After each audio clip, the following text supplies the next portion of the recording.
প্রথম প্রশ্ন, সে আগে আমরা কখনো গ্রেপ্তার করিনি। এই রকিবুল ইসলাম ফ্রান্স আমাদের হাতে প্রথম গ্রেপ্তার হয়েছে, বাট ক্রাইম ম্যানেজমেন্ট ডাটা পর্যালোচনায় দেখা যায় তার বিরুদ্ধে আগে থেকেই হত্যা মামলা, ডাকাতি মামলা এবং অস্ত্র মামলা রয়েছে।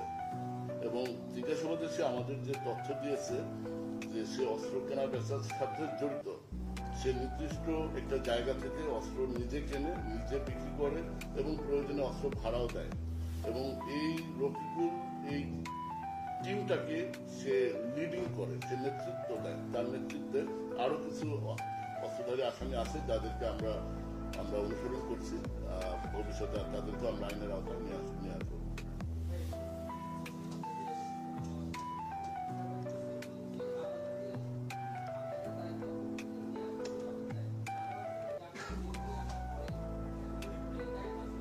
হ্যাঁ, চমৎকার।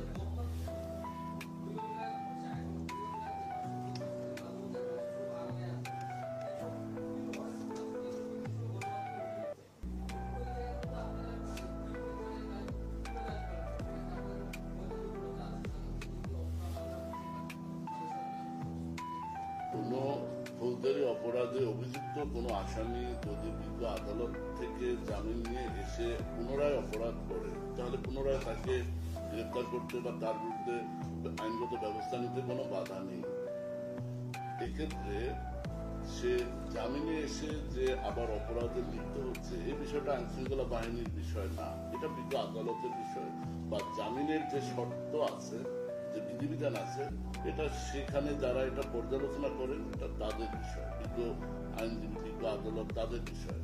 বাট যখন কেউ ফৌজদারি অপরাধ সংগঠন করবে, সাথে সাথে এটা আইন শৃঙ্খলা বাহিনীর এখতিয়ারের মধ্যে চলে আসবে এবং তার বিরুদ্ধে শুধু আইন শৃঙ্খলা বাহিনী কেন, জনসাধারণ তার বিরুদ্ধে ব্যবস্থা নিতে পারে। আপনারা তো অনেক আসামি ধরে দেন, ধরে আপনারা পুলিশে সোপর্দ করেন বা আইন শৃঙ্খলা বাহিনীর কাছে সোপর্দ করেন।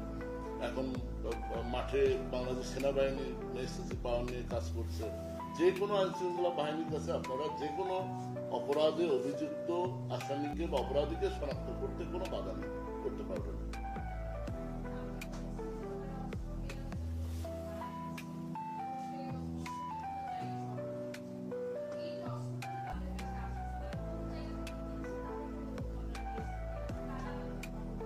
হ্যাঁ, ধন্যবাদ।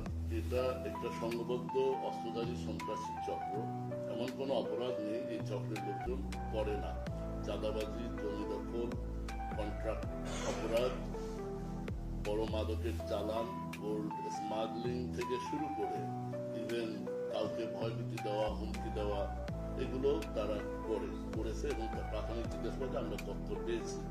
বাংলাদেশের সীমান্তবর্তী কয়েকটা জেলা থেকে তারা এই অস্ত্র ভিতরে বাংলাদেশে নিয়ে আসে এবং এই অস্ত্রগুলো অস্ত্রধারী সন্ত্রাসী যারা অস্ত্র ব্যবহার করে তাদের কাছে বিক্রি করে অথবা ভাড়া দেয়। প্রাথমিক জিজ্ঞাসাবাদে এই তথ্য আমরা পেয়েছি এবং তাদের আরো সহযোগী রয়েছে। আমরা অপারেশনের স্বার্থে বা গ্রেপ্তারের স্বার্থে বাকি তথ্যগুলো আপনাদের জানাচ্ছি না, পরে আমরা সেটা জানাবো। ধন্যবাদ ভাই।